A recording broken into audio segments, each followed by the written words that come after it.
The scandal of the missed shows, when Roy Clark's private demons went public. August 15, 1981, the Riverside Casino in Laughlin, Nevada, was packed with 800 eager fans who had driven from across the Southwest to see Roy Clark perform. The Hee Haw star was scheduled to take the stage at 9 p.m. for 2 shows that weekend, commanding his highest fee ever. But as 9:30 came and went, then 10 p.m., the audience grew restless. Casino management made increasingly desperate phone calls while security guards watched the crowd's mood darken. Roy Clark was nowhere to be found. He'd checked into his hotel suite 3 days earlier, but housekeeping reported the room hadn't been slept in for 2 nights. His tour manager was frantically calling every casino, card room, and high-stakes poker game in Nevada, knowing exactly where to look, but hoping he'd be wrong. By midnight, the casino had to issue refunds to furious fans and explain to local media why America's most dependable entertainer had simply vanished. This wasn't an isolated incident. Behind Roy Clark's wholesome television image and reputation for professionalism lay a darker pattern of missed performances, last-minute cancellations, and personal chaos that threatened to destroy everything he'd built. The man who smiled through Hee Haw's cornball comedy every week was living a double life that would shock his millions of fans and nearly end his career. The perfect image. For more than a decade, Roy Clark had been the epitome of reliability in country music.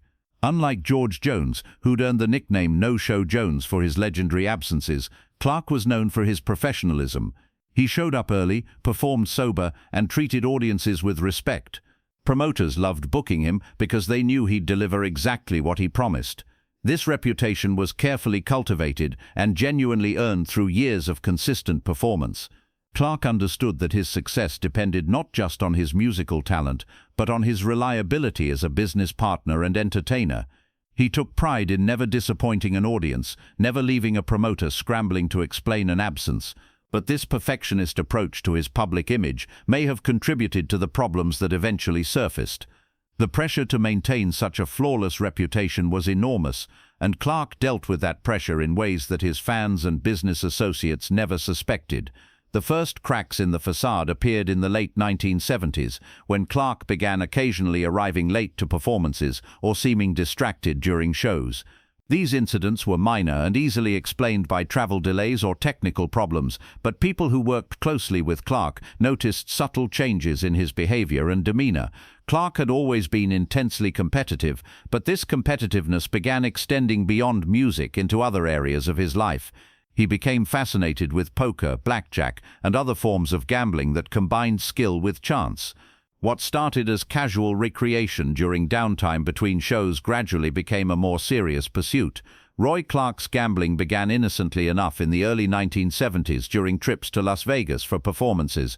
Like many entertainers, he enjoyed the excitement of casino gaming and had the disposable income to afford recreational gambling losses, but Clark's competitive personality and his mathematical intelligence made gambling more than just entertainment for him. He studied poker strategy, learned to count cards in blackjack, and developed systems for betting on sports events. Clark wasn't just gambling for fun, he was trying to win consistently and viewed gambling as another skill to master, like music or television performance. The problem was that Clark's approach to gambling reflected the same perfectionist tendencies that made him successful in entertainment. He couldn't accept losing, and he couldn't walk away from a game when he was behind. The same determination that had made him a master musician became a liability at the poker table. By the late 1970s, Clark was spending increasing amounts of time in casinos and card rooms, often staying up all night playing poker or blackjack. He would finish a concert, rush to the nearest casino, and play until dawn, sometimes missing flights or arriving exhausted to the next performance. The gambling wasn't just recreational anymore, it was compulsive. Clark was chasing losses with bigger bets, staying in games longer than his bankroll could sustain, and making increasingly desperate attempts to win back money he'd lost in previous sessions. Friends and family members who noticed Clark's gambling behavior tried to express concern, but he dismissed their worries as misunderstanding. He insisted he was a skilled player who would ultimately be profitable, and he pointed to occasional big wins as evidence that his approach was working. The first documented instance of Roy Clark missing a performance due to gambling occurred in March 1979 at a county fair in Oklahoma. Clark had been scheduled to perform at 8 p.m. but was still at a nearby Indian casino at showtime, deep into a high-stakes poker game where he was trying to recover significant losses from the previous evening. When his manager finally tracked him down and reminded him of his performance obligation, Clark's response shocked everyone present. He became angry and defensive, insisting that he was about to win it all back and couldn't leave the table. It took several hours of negotiation to convince him to honor his contract. Clark arrived at the fairgrounds after 11 p.m., disheveled and agitated. He performed for about 45 minutes before abruptly leaving the stage, claiming illness. The audience was disappointed and confused, and local media coverage was critical of Clark's unprofessional behavior. This incident should have been a wake-up call, but instead it marked the beginning of a pattern. Clark's gambling sessions became longer and more frequent, and his ability to manage his schedule around his gambling deteriorated accordingly. Over the next 2 years, Clark missed or arrived late to dozens of performances. Some absences were explained as equipment failures or travel problems, but insiders knew the real reason. Word began spreading through the entertainment industry that Roy Clark was becoming unreliable. One of the most damaging incidents occurred in June 1980 when Clark was scheduled for a week-long engagement at a major Atlantic City casino. The booking was prestigious and lucrative, representing exactly the kind of upscale venue where Clark wanted to establish himself as more than just a country television personality. But Clark's discipline completely broke down during the Atlantic City run. Instead of treating the engagement as a professional commitment, he viewed it as an opportunity for extended gambling in one of America's premier gaming destinations. Each night after his performance, Clark would head directly to the high-limit poker rooms and blackjack tables. He would play until dawn, catch a few hours of sleep, and then repeat the cycle. As the week progressed, his performances became noticeably affected by exhaustion and distraction. The situation reached a crisis point on the fourth night of the engagement when Clark lost a substantial sum at the poker tables and became increasingly agitated and erratic. According to witnesses, he began arguing with dealers and other players, accusing them of cheating and making wild claims about conspiracies against him. Casino security eventually had to escort Clark from the gaming area, and he missed his final 2 performances of the week. The casino terminated his contract and banned him from their gaming facilities. The incident generated negative publicity that damaged Clark's reputation with other casino operators.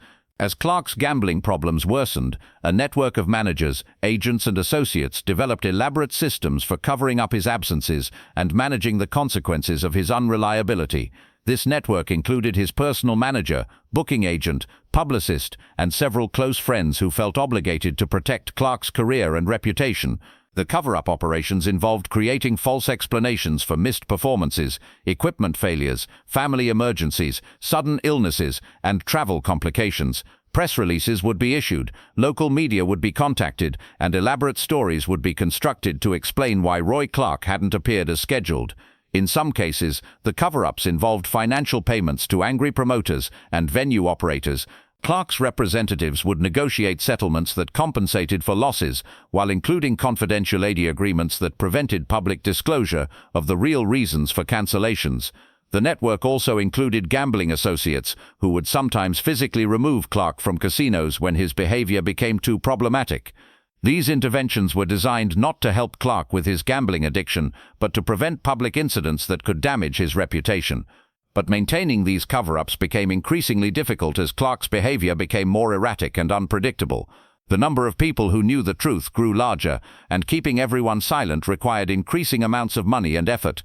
By 1981, promoters and venue operators across the country were becoming fed up with Roy Clark's unreliability.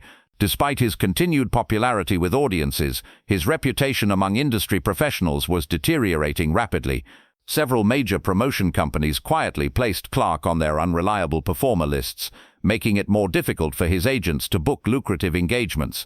Insurance companies began requiring higher premiums for events featuring Clark, reflecting the increased risk of cancellation or non-performance. The situation reached a boiling point when Clark missed 3 consecutive weekend performances in Texas, Louisiana, and Arkansas, leaving thousands of fans disappointed and costing promoters hundreds of thousands of dollars in losses and refunds.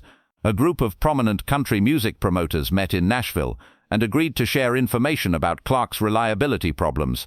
This informal network made it much more difficult for Clark's representatives to book new engagements without disclosure of his recent performance history. The promoter rebellion forced Clark's management team to begin offering performance guarantees and penalty clauses that would compensate venues for cancellations. But these arrangements only increased the financial pressure on Clark while doing nothing to address the underlying gambling addiction that was causing the problems. Perhaps more damaging than the professional consequences was the reaction of Roy Clark's fans when news of his missed performances began reaching the public. The Hee Haw audience had developed a personal connection to Clark based on his wholesome television image, and reports of his unreliable behavior felt like a personal betrayal. Fan letters to television stations and country music publications expressed shock and disappointment that Roy Clark could be so unprofessional and disrespectful to audiences who had supported his career. Many fans reported feeling that they had been deceived about Clark's character and values. Local media coverage of missed performances often included interviews with disappointed fans who had driven long distances or made special arrangements to see Clark perform. These human interest stories were particularly damaging because they put faces on the consequences of Clark's behavior. The fan backlash was especially painful for Clark because it threatened the foundation of his career. His success had always been based on a genuine connection with audiences who viewed him as trustworthy and authentic. Reports of his gambling-related absences undermined that connection in fundamental ways. Clark's television ratings began to show signs of erosion as public perception of his reliability deteriorated. Advertisers expressed concerns about associating their products with a performer whose behavior was becoming increasingly questionable. The incident in Laughlin, Nevada, was part of a broader pattern of problems that Clark experienced in gambling destinations throughout the early 1980s. Las Vegas, Atlantic City, and smaller casino markets became danger zones where Clark's gambling compulsions would overpower his professional obligations. In Las Vegas, Clark developed relationships with casino hosts who would provide him with complimentary accommodations, meals, and entertainment in exchange for his gambling action. These arrangements created additional incentives for Clark to spend extended periods at gaming tables, often at the expense of his performance schedule. The casino relationships also provided Clark with easy access to credit, allowing him to gamble beyond his immediate financial means. When he was winning, the credit lines seemed like smart business arrangements. When he was losing, they became traps that kept him at the tables trying to recover his losses.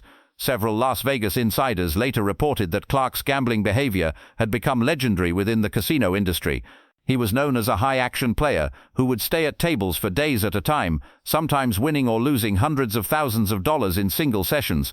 But the casino's hospitality came with expectations.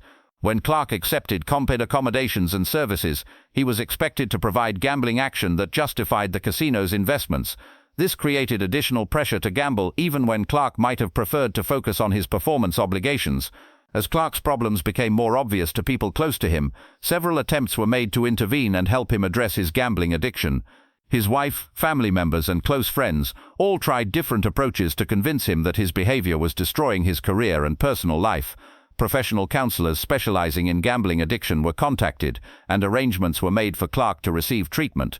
But Clark was resistant to acknowledging that his gambling had become problematic, and he rarely followed through on treatment recommendations. The intervention attempts were complicated by Clark's financial success, which provided him with the resources to continue gambling despite accumulating losses. Unlike gambling addicts who are forced to confront their problems when they run out of money, Clark's earning power allowed him to maintain his destructive behavior longer than would otherwise have been possible. Additionally, Clark's celebrity status made it difficult to apply normal intervention strategies. Traditional approaches like cutting off access to money or credit weren't practical for someone whose career required significant financial flexibility and independence. The people trying to help Clark also had to balance their concern for his well-being with their professional and personal relationships with him.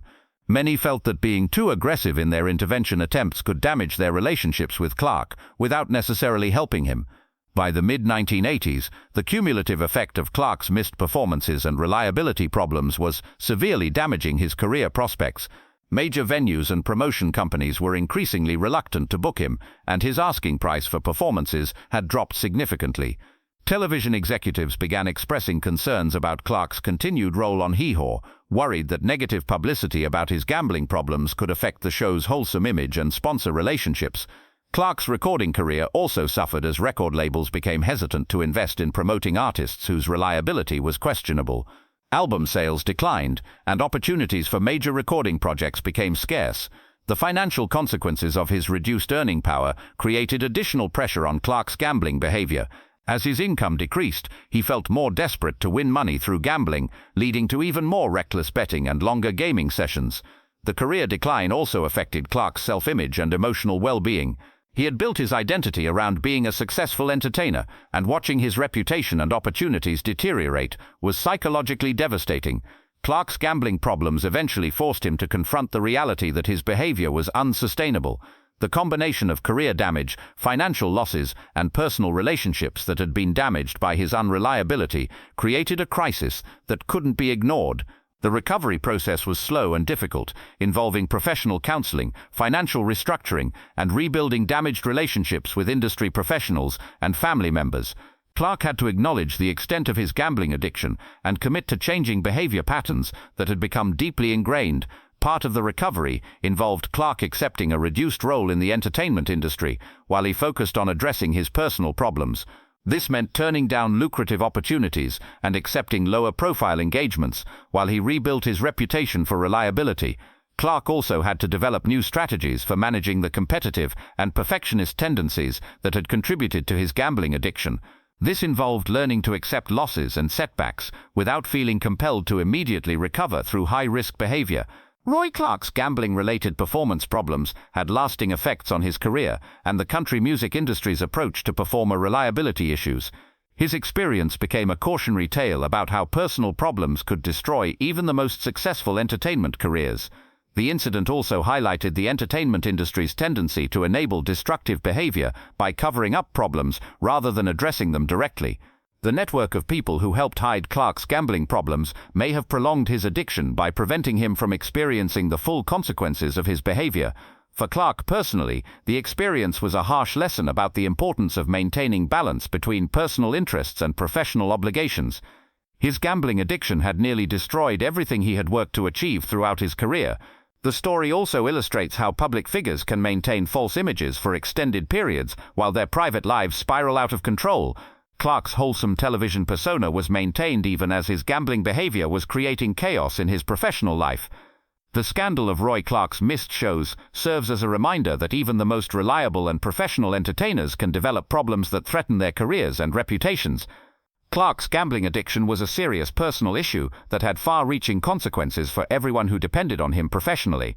The story also demonstrates the importance of addressing addiction issues directly, rather than enabling them through cover-ups and excuses. The network of people who helped hide Clark's problems may have been well-intentioned, but their efforts likely prolonged his suffering and delayed his eventual recovery. For the entertainment industry, Clark's experience highlighted the need for better systems to identify and address performer reliability problems before they reach crisis levels. Early intervention might have prevented much of the damage to Clark's career and reputation. The missed shows scandal remains a lesser-known chapter in Roy Clark's career, overshadowed by his musical achievements and television success. But it serves as an important reminder that the pressures and temptations of show business can create serious personal problems for even the most successful performers.